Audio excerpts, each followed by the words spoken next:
And Rugby TV with Welsh coach Rob Howley. And Rob, obviously must be gut-wrenching for you guys to have come here and lost 3 test matches so closely.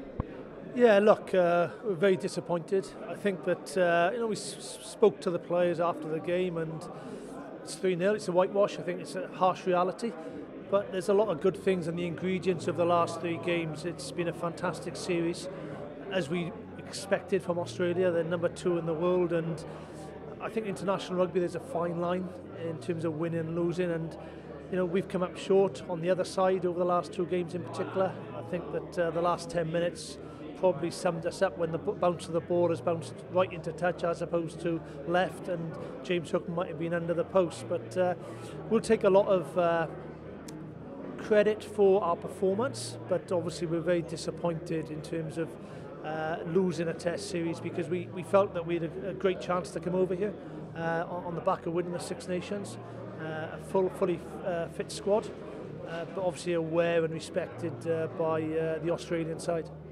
Rob, what do you think it's done for international rugby, the return of the 3 test tour, and the fact that that yourselves, Ireland to New Zealand, England to South Africa, taking your best squads, it's just reinvigorated these June test matches? Absolutely, and I think from a players and coaches perspective, that's where you are tested, because you have to change from week to week.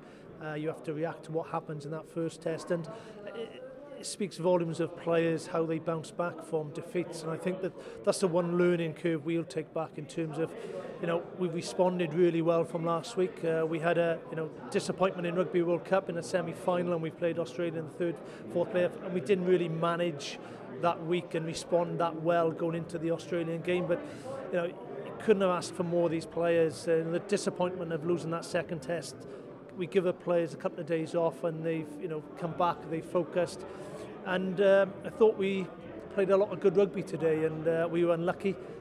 Great test series, and I think that we can look forward to 3 test series for the next couple of years. An enormous credit to Wales, because the Australian public embraced this series, more than 120,000 coming through the turnstiles for the 3 test matches, and a record rugby crowd for this stadium here tonight. Yeah, absolutely, and I think that what's so important as well is the brand and type of rugby which is put on offer from both sides, and we feel we contributed to that. We played a lot of ball in hand this week. We were disappointed with probably the lack of possession we had last week, but we showed traits in our game against Australia which you need to be strong in defence. And it's great to see world-class players playing the game of rugby, whether it's a Will Genia, the George Norths or the Courtney Beales. And I think that they're special world-class players, and I'm sure the Australian crowd have come out and supported those players.